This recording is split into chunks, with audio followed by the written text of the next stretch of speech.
West Bengal state ইউনিভার্সিটির first semester. এখানে দেখো তোমাদের লিখে রেখেছি প্রত্যেক ভিডিওর মতোই ফ্রেশার্স এবং সাপ্লি। বিষয় হলো বাংলা লাস্ট মিনিট সাজেশন 2025। তোমরা প্রচুর প্রচুর কমেন্ট করে আমাকে জানিয়েছিলে লাস্ট মিনিট একটি সাজেশন তোমাদের জন্য করতে।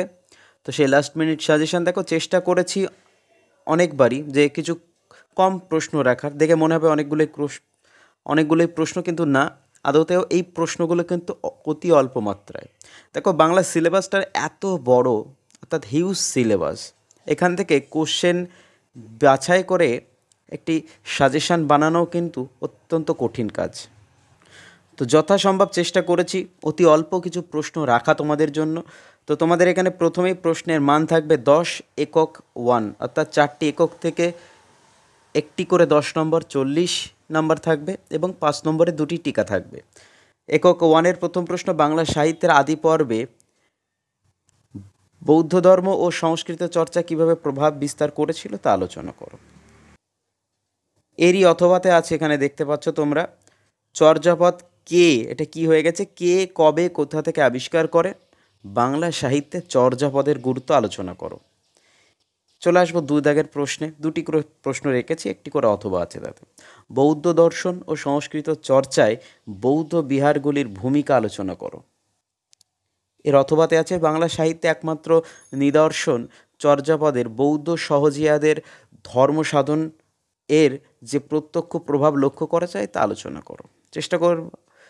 তো আশা করি এই 4টে প্রশ্নের মধ্যে তোমরা 2টি করে প্রশ্ন থাকে, 2টি কমন পাওয়ার। আর এখানে আরেকটি কথা প্রত্যেকবারের মতো এই ভিডিওতে বলে দিচ্ছি যে বড় প্রশ্নগুলো কিন্তু টিকায় চলে আসতে পারে, আবার টিকার কিছু প্রশ্ন বড় প্রশ্নের মধ্যেও চলে আসতে পারে, এদিকে তোমাদেরকে খেয়াল রাখতেই হবে। একক 2, একক 2 থেকে তোমাদের প্রথম প্রশ্ন, শ্রীকৃষ্ণ কীর্তন কাব্যের আবিষ্কার ও নামকরণ সম্পর্কে লেখো। কাব্যটি কয়টি খণ্ডে বিভক্ত, কী কী? কাব্যটি রচনায় কবির দক্ষতার পরিচয় দাও। এর অথবার প্রশ্নটি একবার দেখে নাও। লেখা আছে ধর্মমঙ্গল কাব্য, এখানে 2টো কাব্য আছে, ধর্মমঙ্গল এবং চণ্ডীমঙ্গল। যদি ধর্মমঙ্গল উল্লেখ করে দেয় ধর্মমঙ্গল সম্পর্কে লিখতে হবে, যদি চণ্ডীমঙ্গল উল্লেখ করে দেয় তো চণ্ডীমঙ্গল সম্পর্কে লিখতে হবে। আর্য অনার্য সমন্বয় কীভাবে ঘটেছিল তা লেখো। দ্বিতীয় প্রশ্ন, বাল্মীকি রামায়ণ কীভাবে কৃত্তিবাসের হাত ধরে বাংলার লোকজীবনের সাথে সম্পৃক্ত হয়ে উঠেছে তা আলোচনা করো।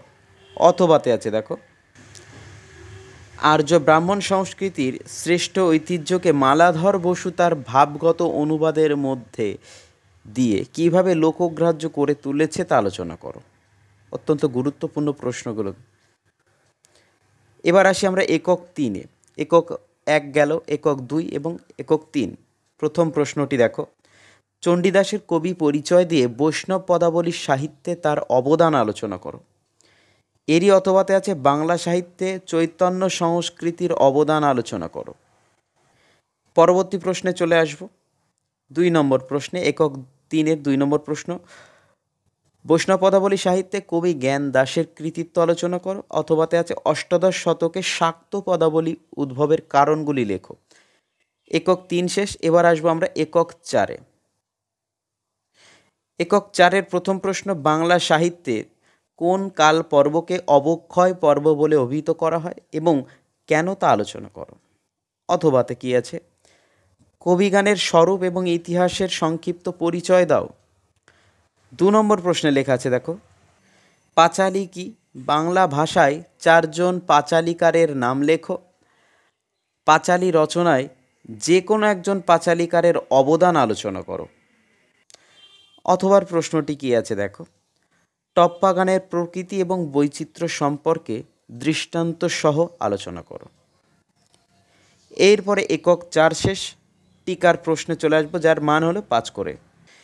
এই টিকাতে তোমাদেরকে 4টে প্রশ্ন তুলে দেবে, এই 4টের মধ্যে যে কোনো 2টি তোমাকে লিখতে হবে। তো এখানে আমি 8খানা টিকা রেখেছি। প্রথম টিকা সন্ধ্যাভাষা, এরপরে আছে দ্বিতীয় রাঢ়ের জাতীয় মহাকাব্য, 3 নম্বর আখড়াই গান, 4 নম্বর চর্যাপদের ঐতিহাসিক গুরুত্ব, 5 নম্বর পরগ্লি মহাভারত, 6 নম্বর আছে টপ্পা গান রাগাশ্রয়ী হলেও একে লোকগান হিসেবে বিবেচনা করা হয়, আলোচনা করো।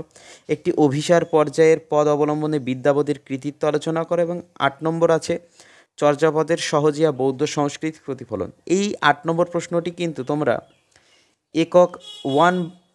একক ওয়ান বা 2 এ তোমরা দেখতে পাবে। তো এই প্রশ্নটি তোমাদের ডবল হয়ে গেছে, যে কোনো একটি পড়লেই তোমাদের হবে, অর্থাৎ এখান থেকে তাহলে একটি টিকা কমে গিয়ে 7খানা টিকা হলো। তো দেখা হচ্ছে পরবর্তী ভিডিওতে। তোমাদের জন্য পরীক্ষা কেমন হচ্ছে, সাজেশান কমন আসছে কি না অবশ্যই তোমরা কিন্তু কমেন্টের মাধ্যমে জানিও, আর বন্ধুদেরকে শেয়ার করে দিয়ে চ্যানেলটিকে সাবস্ক্রাইব করে রেখো।